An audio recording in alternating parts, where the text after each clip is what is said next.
We welcome you into the Red Fox pregame show. This week, we're talking all things men's and women's Marist lacrosse. Alongside me, I have Mike Duda, Nate Babcock, and Pat Sypher. Thrilled to be here talking all things tennis, stadium, and lacrosse. Really a decent year for the Foxes last season on the men's side. Yeah, I mean, this is a team that won 4 of their last 6 to end the regular season. They played very well in the postseason. I mean, there's no reason not to be very optimistic about this team coming into this next season. Yeah, a little bit of a bittersweet ending to that postseason, coming up just short to Siena in the semifinals, losing by 1 point. But they've had a solid start to start out the season. And to focus on the sweet side, 4 of their best point getters, the 4 best point getters, all return this year. Colin Patrick, Sean Mullen, Stephen Kane, and Drew Anderson. This will be pivotal for the Red Foxes moving forward as they open up their season at Mercer.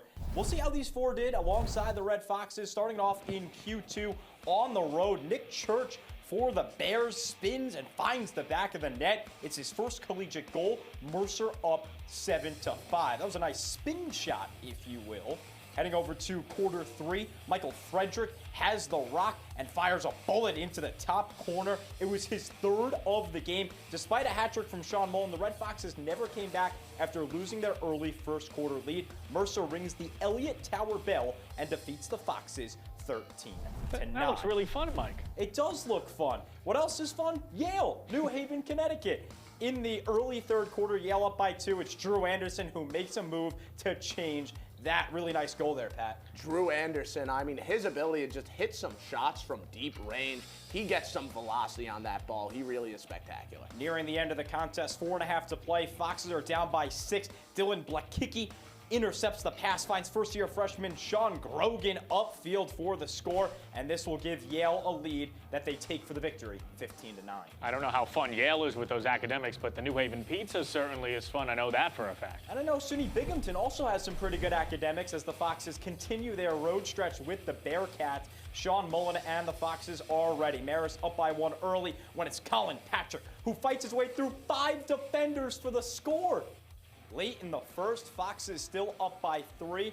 The aforementioned Sean Mullen will get in on the action. He's able to fire one over the shoulder of Connor Withers. A first quarter hat trick extends the lead to 4. I mean, he's another guy, just a sniper from deep range. Sean Mullen, a true animal with the ball in his hands. 10 seconds left in the first half. Mason Bader, the Rutgers transfer, pushes up the middle and scores the long ranger. Marist ultimately gets their first victory of the season over Binghamton. It's been kind of an up and down couple of years for this Marist program as we take a look at the MAC men's lacrosse preseason poll. Those MAC pollsters are incredibly pesky as Siena on that #1 seed. Obviously, they're going through a lot with the passing of their head coach in the offseason. They're going to be playing with a lot on their back, both Siena and Albany rallying behind those Saints. So they're poised to be that #1 seed, and you know that those guys are going to be working their tails off. Marist slated at #2, Sacred Heart 3, QU 4, Mount St. Mary's rounding out the upper echelon. Marist poised for that #1 seed, and the pollsters can predict it, but how well will they do?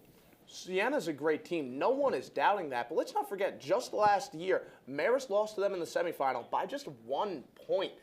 Marist is stupendous. There's no one doubting that. No, Marist is definitely stupendous. And a big reason they slot in at that #2 spot in the preseason polls is the returning talent. And one of those returning talented players is Drew Anderson. He was gifted number 34 this season by the Coombs family, and passing the baton is Josh Balkersell. For those who don't know, number 34 is given to a senior who exemplifies Eddie Coombs' legacy on and off of the field through character, integrity, leadership, work ethic, and their sense of community. And I don't think there's anyone more deserving than Drew Anderson to receive number 34. No, definitely not. He's been quite the vocal leader for this Red Fox team, both on and off the field, but someone who's just been attacking the goal in his time with the Red Foxes is Sean Mullen off this Red Fox squad. Mullen has been stellar early this season. As of today, he's already up to an astonishing 12 goals. This guy can really play the game the right way, Pat.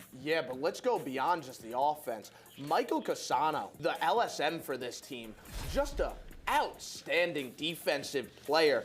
He knows how to play that LSM role to a T. He gets his stick in there, and he's just a nuisance for opposing offenses. It does so much for a team when you can consistently take the offense's best player out of the game. Just look at that. He's absolutely mauling this Binghamton offensive player there, sending him to the ground, and legally, too. He's very precise at using his stick to his legal ways. Yeah, always dancing on that line, without a doubt. Yeah, mauling, hounding on the defensive end, but right alongside him on the true defensive line is Aiden McCaffrey, the graduate defenseman. Led the team last year with caused turnovers with a total of 32. Also second in the team with 46 ground balls. All-around cleanup crew, spectacular defender, named to All-MAC first team last season, and was preseason All-MAC this season. You guys talk about preseason All-MAC. I want to highlight a guy who didn't even make the preseason All-MAC team, despite 5 Foxes making it. It's their 6th best player, according to the pollsters, Stephen Kane. He's such an offensive threat, about to have his 100th career shot. He's got 23 goals last year, 34 points. That's just 5 shy of his career, and all 5 of them have come this year so far, 5 in 3 games. That's really good. He's averaging a goal per contest. Really, really good on the offensive side. So many of these players in a Red Fox jersey made their way onto the All-MAC preseason nods, and the MAC decided that this Red Fox program is led by Colin Patrick at that preseason #1 unanimous selection. Colin Patrick, Drew Anderson, Sean Mullen, Michael Cassano, and Aiden McCaffrey just round out the bunch for this Red Fox squad, Mike. 3 of them were selected to last year's preseason All-MAC team in Mullen, Cassano, and McCaffrey. The retention from this team is superb. So many great players that the MAC has already recognized. We actually had a chance for Marist to get really back to stride to where they were before. Colin Patrick, the preseason player, you see his stats there. They're stellar. He had a chance to catch up with her own, Sierra Fisher. Thanks, Will. I'm here with junior attack on the Marist men's lacrosse team, Colin Patrick. Colin, how are you? Good. Thank you so much for having me here. Oh, of course. So starting off, you were named as the preseason MAC MVP. What did that recognition mean to you? It meant a lot. Obviously, the hard work put in last year for us to come up short and just, taking it day by day. But it meant a lot to be recognized this year, but it's a new year and it doesn't mean that much. Along with yourself, you and a few of your teammates were placed on the All-MAC preseason team, and then in the coaches poll, you were ranked 2nd. So how did this kind of motivate you to continue that momentum that you've been building? Yeah, being surrounded by those guys, everyone on the team putting in our hard work every day, it makes going to practice fun. And being there is, I want to be better than them, they want to be better than me, so we're pushing each other. Yeah. That way we can be the best against other teams. And being ranked 2nd, as I mentioned earlier, it's still not enough. So yeah. We kind of took that with a grain of salt and, took it, and then we put our head down and got back to work. Now you individually have scored 100 career points here at Marist. So personally, what are you looking forward to as the season progresses in terms of if you have any individual goals or continuing to strive to benefit your team? Yeah, just focusing on the system. I think, once I got the 100 goals, I was like, all right, that's pretty cool. But now it's just like, I got to keep going. What can I do every day? What can I do at practice? And then what can that lead to in the games to, if we have 10 points as a team or if I have 5, it doesn't really matter as long as we all contribute to win the game. And outside of winning the MAC title and striving to, have that championship and all that, are there any other team goals or team things that you've kind of felt have been solidified this season that have been important? Yeah, I think we want to make a name for ourselves nationally. We played Yale. We were close with them until halftime, but yeah. And so after that game, we definitely learned a lot, but it also kind of gave us a little confidence boost of, all right, we can hang with these kids. They have a big name on their chest. It doesn't mean anything. Mm-hmm. So just making, a name for ourselves nationally is a goal of ours. And if we have the ability to win the MAC championship and maybe make some noise in that playing game. Well, Colin, thank you so much for being here, and obviously good luck on the rest of your season. Yes, thank you. Back to you. Well, thanks, Colin, for taking a little bit of time to talk about yourself and what a career that Colin Patrick has put up. This is his 3rd year in Poughkeepsie. We take a look at Patrick's numbers since his first year. He played 15 games, 35 points in that first year. Last year, just career setting. And so far, not a slow start, but he's gaining momentum, and that he's going to turn it on and prove those MAC pollsters correct. And part of the reason for that slow start is he's getting double and triple teamed. He draws so much attention from the opposing defense, and it just opens up guys like Drew Anderson and Sean Mullen to get it open. You guys know a little more about the X's and O's. Pat and Nate had a chance to do a film breakdown. Welcome into the Red Fox Film Room. I'm here with Pat.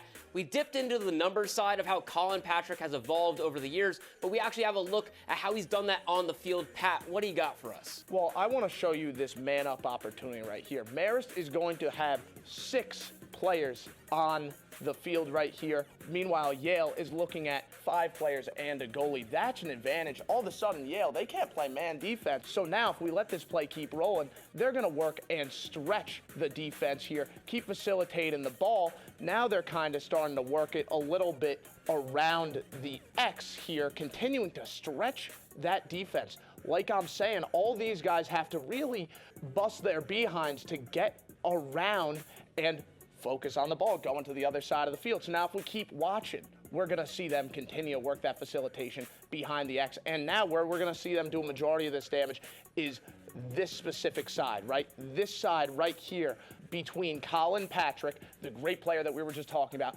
and Stephen Kane. If we let it keep rolling, we're going to see Kane get the ball here, pass it right back to the star himself. Like I said, Yale, they have to defend the ball. They can't defend specific players.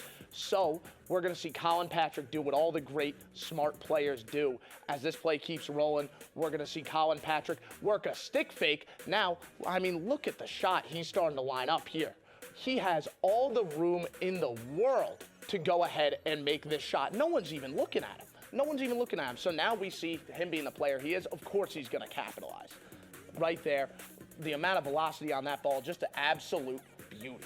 Yeah, it was a beautiful stick fake there. It got the entire defense shifted out of position. He does the fundamental things so well, and a lot of the Red Foxes do the fundamental things well, and especially on their rotations. Here we're going to get a look at Sean Mullen and his ability to create leverage in his one-on-one matchups. But to make that possible, this team has to rotate. There is a crowd of Red Foxes and Binghamton defenders right in front of the goal. Sean Mullen isn't capable of getting this shot off, obviously, with a defender in front of him and so many people clogging the lane. But look what Stephen Kane does on this play to make it possible for Sean Mullen to get open.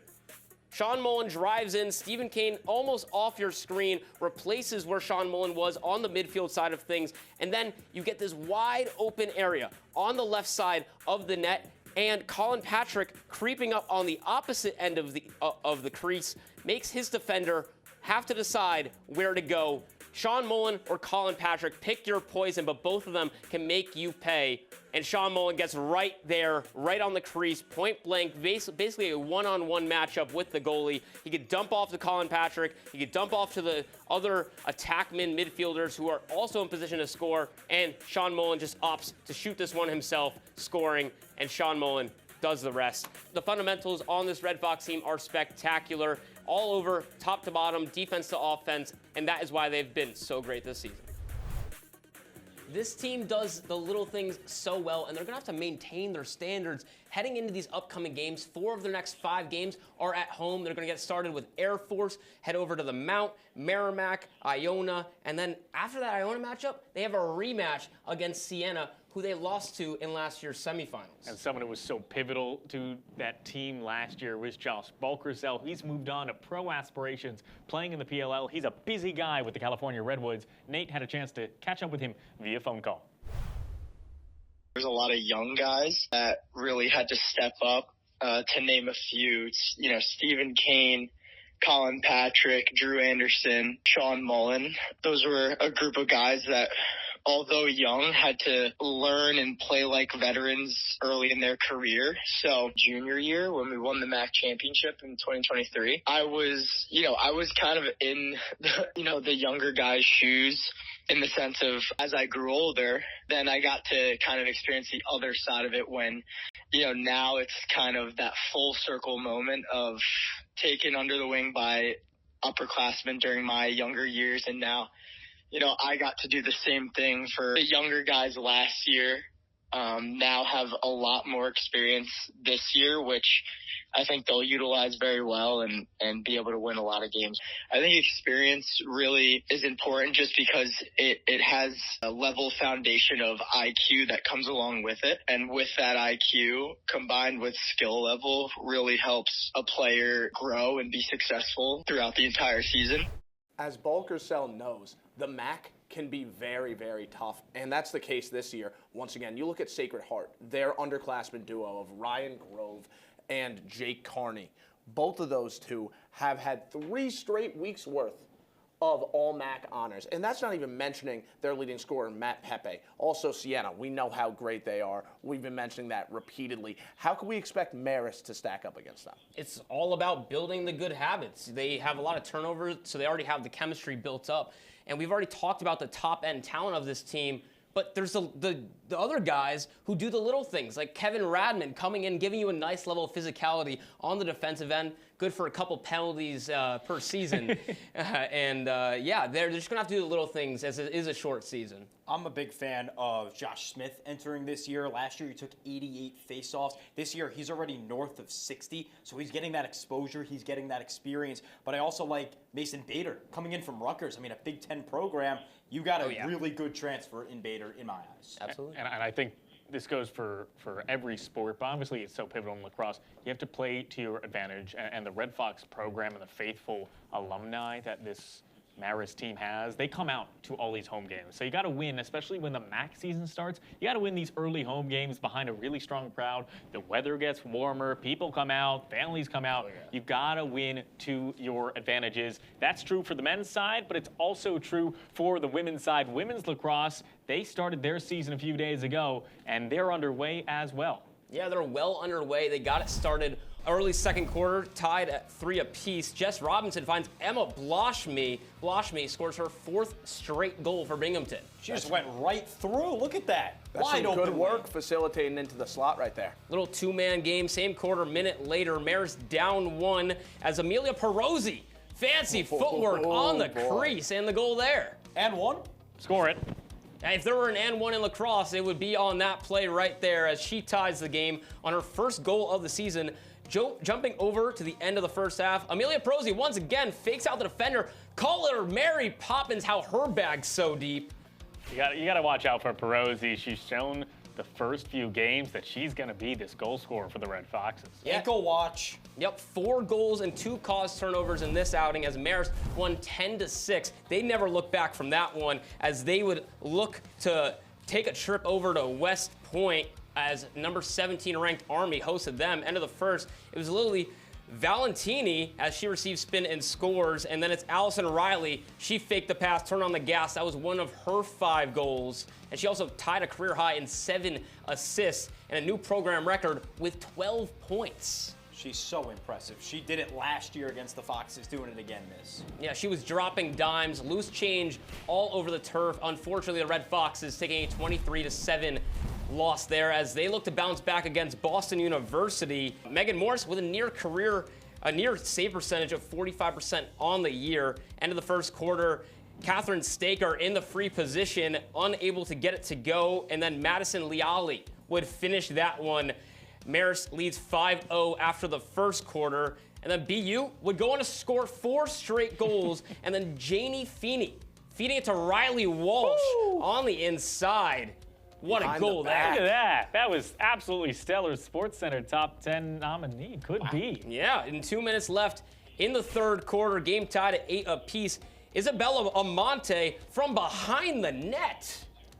I mean, that was another very nice one. There's no doubting that. Women's lacrosse has had some nice moments so far. They've definitely had their struggles. You pointed out that Army game. Army's a tough opponent, without a doubt. Now we move over to some of the players that have made some of these contests pretty dang close. Well, the MAC pollsters dictate what the fans and media will see before the season started as we take a look at what they believe to be the correct notions. Fairfield, obviously a powerhouse in most athletics in the Metro, but number 1 for women's lacrosse, Mount St. Mary's 2, Siena 3, the Gales from New Rock City in 4, Niagara 5, QU 6, Sacred Heart, and Marist slotted in to that lower half at that number 8 position. The Foxes have a lot to prove this year.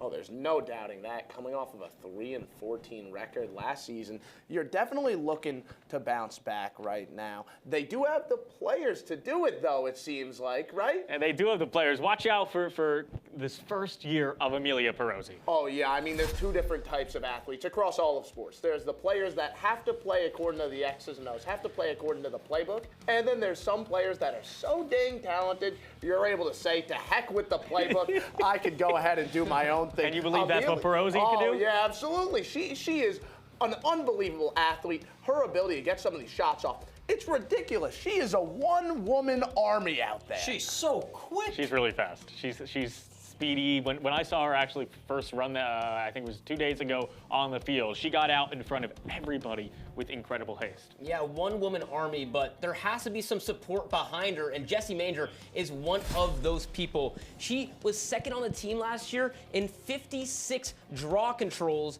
also tied second for free position goals with 3, and a game-winning goal against Merrimack. She does all the little things for this Red Fox team and lets people like Perosi shine on the offensive end. And none of this doesn't happen without some assistance on the defensive side, especially between the posts, Mike. Yeah, you talk about the support. Well, doesn't it start in net with the goalie? Megan Morris is the perfect goalie to have. She's north of 45% right now in save percentage, which is truly incredible. Why? Because of her devotion and her passion for the sport. Before every single game, she makes a Quizlet of the opposing player. As the number on the reverse flip card, she says, okay, where are they most likely to shoot the ball when they take a shot on me? And then on the bus ride there, she gets quizzed. Just pure dedication. That's a lot of personal hotspot data they're using on the bus. Well, who pays? Do you get the unlimited plan? Who pays? Well, I think maybe Keith Littell, head coach, is giving out a few dollars to the Verizon plan in order for this Quizlet. Maybe they need a Quizlet Plus subscription. That could help. That's a really good method, though. It's happening in the budget, unique, though. very unique. It's in the budget. I've never really thought of that kind of quizzing in a fun way, making everything fun. This team really fun. They have a lot of players who are fun off the field, but they really lock in on the field and in the locker room, and that starts with the captains, a bunch of juniors, a senior in there. Annie Shine, Mia Fernandez, Caitlin McNamara, and Kate E. Gavin are the 4 captains for this squad. So many of these players are vocal leaders, and on the defensive and offensive sides, the stars 1 and 2, and they work in tandem together. One of them being a senior. They have 3 junior captains. Unreal. You almost never see that. That's so rare, but it's going to work for this team. And one of these captains that traveled a long way to become a Red Fox is Annie Shine by way of California. She spoke to our own Luca Di Rienzo about herself and the team this year. Thank you, William. As he said, I'm here with Annie Shine. Annie, thank you for being here with me today. Thank you so much for having me. Of course. So let's jump right into it. I want to ask about you first before I ask about the team. Overall, throughout your tenure at Marist, you've worked your way up to a leadership status, a captain role. Overall, through that time, what have you learned and what's the most valuable lesson you've taken from that experience? Yeah, I think obviously, I'm heading into I am in my junior year now, so with a couple of seasons under my belt, I would say just knowing that every week can be something different, every practice is something different, but having the mindset of like a growth mindset, bouncing back from, whatever comes my way at practice during a game, whether it's a great game or I'm kind of not performing at my highest level, just knowing that there's room to grow and that no mistake is written in stone. I think just knowing that there's always room for growth and that there's a lot of ups and downs throughout this journey and there's always time to, keep pushing and grow. In terms of that team mentality and that chemistry building, how has that gone? How has the team worked together? And is it true that your coach hands out a worksheet every week about your mental health? That's funny. We do get a lot of worksheets, questionnaires, surveys. I think that just comes from wanting the team to be in the best place possible, which I understand. We have a great team this year, a great group of girls. Like I was saying earlier, our freshman class has really stepped up. Some of them have been, starting in this season's game so far. The chemistry is building every single day. Practices before game days have been great. Excitement is high. We're super competitive, looking forward to just prepping for MAC play, and then hopefully our goal right now is just making it to playoffs. In terms of preparation, for the playoffs, for the season, and just for a game itself, I know one of your teammates makes Quizlets on the opposing team. Yes. How does the team prepare for games in unique ways that helps them? Yeah, so well, speaking directly to Megan Morris, I roomed with her the last 2 years at Marist, so special place in my heart. I quiz her before every game on the Quizlets. We do a couple days of scout before each game, so scout O, scout D, we run our sets, whatever makes us feel comfortable, but we do put a lot of time into preparation. Our scout teams have been stepping up a lot, just helping us figure out what movements, what sets we're going to be facing come game day, and anything we can do to put ourselves in a great position. You mentioned the past, not to be on a negative note, but 6 wins in the past 2 years. Yeah. What's the secret sauce to end up getting over that hump and start winning those games? Yeah, I think right now the biggest thing is just piecing together a full 4 quarters. We are definitely a first half team. We come out hot. We just played Boston University. We were up 5-0 after the first quarter, up 8-6 at halftime, and then we just couldn't put the ball in the back of the net come the third or fourth quarter. So I think obviously that was a bit of a lull for us right now, but tomorrow we're looking to push for a full 4 quarters. We've got Hofstra and Columbia next week, which we're ready to go. I think if we can play a full game, just come out hot and not lose that, keep our foot on the gas, we should be good to go. Final question, this relates back to you. For all the viewers who may not know you, what's one thing you'd like the audience to know about you, both as an athlete and as a person? I'll say one thing about me that most people might not know is I'm always willing to put in the extra work. If you're ever looking for me, go to coach's office, I'm watching film, or find me in the turf room, I'm always hitting the wall. I think that's something that has really helped me in the long run, so I'm always one to be willing to go get extras on the field or, help out teammates, whatever's needed. Well, Annie, I want to thank you for your time. I really appreciate you being here. Back to you guys in the studio. Well, thanks, Annie and Luca, for taking some time. Such a great person around Marist for the last 3 years by way of sunny California, a little bit warmer than what we have here. We take a look at what the Marist women's lacrosse team is going to have to face up against their upcoming schedule. They're facing off against some tough teams. They've Hofstra, Columbia, UC Davis, and Cal Berkeley. That's the Annie Shine half of that schedule in late March, where they go back to California. A little bit of Annie recollection for her, and just good feeling for the Shine family. And Mike, I want you to wrap us up. What's your closing thought? Shine is one of the pieces of my final thought. Retention again. 4 of the top 5 point getters remain on this team. They didn't transfer out. They didn't graduate. Shine, Kate Gavin, Jessie Manger, and the captain in Caitlin McNabo. Retention is so big for lacrosse. Yeah, on the men's side of things, we kind of talked about building habits, and it's going to be a similar theme for the women. They have a little bit of a younger team. As we mentioned, a lot of their captains are juniors. So it's not even building for success this season. It's also building towards success next season. Yeah, for me, I think the big thing, from an expectations perspective, I look back into the history books. They haven't won more than 5 games, 5 or more games, since 2019 when they won 8. If you ask me, this season's just about getting back on the right track. You mentioned that they're younger. Try and establish a winning culture once again. And obviously they're trying to win these non-conference games, both on the men and women's side. But my key is once the MAC season opens up, win those first few MAC games, especially when you're home and in the New York area before you head up to Mount St. Mary's and you go up to Buffalo. Get the easy ones out of the way first. But the season is just ramping up on the men's and women's side. For Mike Duda, Nate Babcock, Pat Sypher, I'm William Rosen. Marist Lacrosse, both men's and women's seasons ramping up.